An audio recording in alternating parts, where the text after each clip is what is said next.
National Herald मामले में Congress party की अंतरिम अध्यक्ष सोनिया गांधी के साथ पूछताछ ईडी की तरफ से हो रही है और आज दूसरा दिन है। उसको लेकर कांग्रेस पार्टी उग्र है। पूरे देश में पिछले कल भी प्रदर्शन हुए, आज भी जिला स्तर पर प्रदर्शन हुए हैं और इसमें सीधा सीधा आरोप केंद्र सरकार पर यही लगाया जा रहा है कि ईडी जो एजेंसी है केंद्र सरकार की केंद्रीय एजेंसी है, उसका दुरुपयोग किया जा रहा है। विपक्ष के नेताओं को दबाने की कोशिश की जा रही है। इसी विषय पर खबरें अभी तक के साथ खास बातचीत के लिए मौजूद हैं भाजपा के प्रदेश मुख्य प्रवक्ता रणधीर शर्मा। उनसे जानने की कोशिश करेंगे। रणधीर जी, आरोप कांग्रेस का यही है कि विपक्षी नेताओं को दबाने की कोशिश यहां ईडी के जरिए की जा रही है, केंद्रीय एजेंसियों के जरिए की जा रही है और पूरे देश में प्रदर्शन हो रहे हैं। क्या कहना चाहेंगे? देखिए, उनका ये आरोप निराधार है। ये मामला यूपीए सरकार के समय से चला है।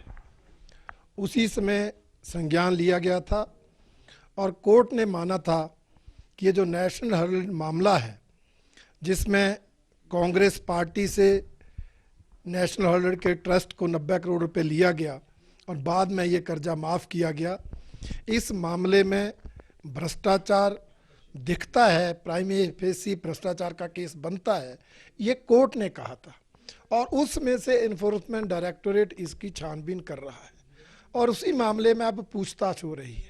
तो इसमें भारतीय जनता पार्टी की सरकार कहाँ से आती है?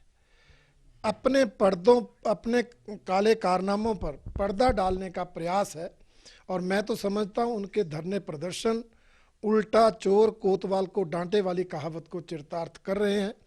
वो अपने गुनाहों से बचने के लिए ईडी जैसी संस्थाओं पर प्रभाव डाल रहे हैं, आंदोलन करके उनकी आवाज़ को कुचलना चाह रहे हैं, जबकि सच्चाई ये है कि उनका राष्ट्रीय नेतृत्व भ्रष्टाचार में अखंड डूबा है और उसकी आज छानबीन हो रही है, जिससे उनका नेतृत्व घबराया हुआ है। टाइमिंग को लेकर सवाल उठ रहे हैं क्योंकि गुजरात में चुनाव है विधानसभा के, हिमाचल में चुनाव है, तो ऐसे में उससे पहले ये कहा जा रहा है कि कांग्रेस के बड़े नेताओं की छवि खराब हो, इसलिए इस टाइम पर ये सारी ईडी की कार्रवाई हुई है।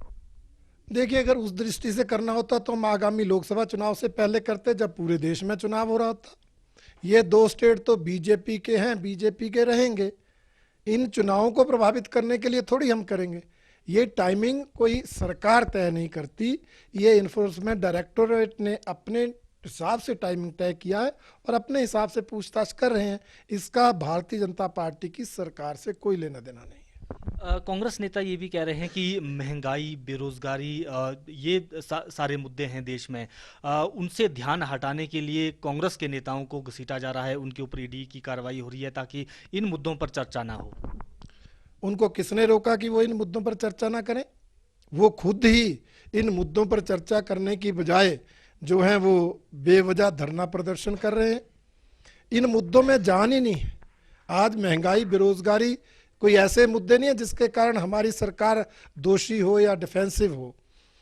इन्होंने पहले भी मुद्दे उठाए, उसके बावजूद 5 राज्यों के चुनाव में 4 में हमारी सरकार फिर से बनी है, जो इस बात को साबित करती है कि भारतीय जनता पार्टी की चाहे केंद्र की सरकार है चाहे प्रदेश की सरकार है, उनके खिलाफ कोई मुद्दा नहीं है और ना महंगाई है ना बेरोजगारी है। सब जानते हैं कोरोना के कारण कुछ महंगाई बढ़ी होगी, ना केंद्र सरकार ने ना किसी प्रदेश सरकार ने कोई टैक्स लगाकर किसी तरह की महंगाई को नहीं बढ़ाया है। बेरोजगारी पहले से बढ़ रही है, कोई आज ही 18 वर्ष के नौजवान पैदा नहीं हुए हैं, कांग्रेस सरकारों के टाइम से भी बढ़ रही है। कोरोना के कारण उसमें थोड़ी बढ़ोतरी जरूर हुई है। हमारी सरकारें रोजगार देने का हर संभव प्रयास कर रही हैं, सब जनता जानती है, इसलिए भारतीय जनता पार्टी का साथ देती है जनता। हिमाचल में भी चुनाव है और ऐसे में बेरोजगारी को लेकर कांग्रेस पार्टी ने रोजगार यात्रा जो है उसकी शुरुआत की है। क्या कहना चाहेंगे, पूरे प्रदेश में ये रोजगार यात्रा निकाली जाएगी और क्या वास्तव में प्रदेश में रोजगार नहीं दे पाई युवाओं को भाजपा, इसलिए रोजगार यात्रा यहाँ पर कांग्रेस को निकालनी पड़ रही है? देखिए, कांग्रेस पार्टी को इस तरह के कार्यक्रम करने, इस तरह की यात्रा निकालने का कोई नैतिक अधिकार नहीं है। आज अगर बेरोजगार बढ़ी है तो उसमें सबसे ज़्यादा दोष कांग्रेस पार्टी की सरकारों का है, क्योंकि अधिकतर समय उन्होंने राज किया है। कांग्रेस पार्टी के लोग बताएं उन्होंने बेरोजगारी को समाप्त करने के लिए कौन सी नीति अपनाई, कौन सा कार्यक्रम लिया।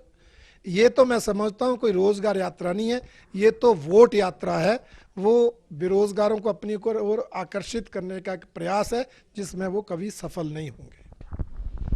बिल्कुल, ये थे भाजपा प्रदेश मुख्य प्रवक्ता रणधीर शर्मा। इन्होंने कहा कि जो ईडी की कार्रवाई हुई है और उसमें उन्हें लगा, उसके बाद पूछताछ हो रही है, उसको राजनीतिक रंग देने की कोशिश यहाँ पर कांग्रेस पार्टी के लोग कर रहे हैं और जो असली मुद्दे हैं वो उठाने चाहिए और जो नियमों के अंतर्गत कार्रवाई हो रही है वो वैसी ही होती रहेगी।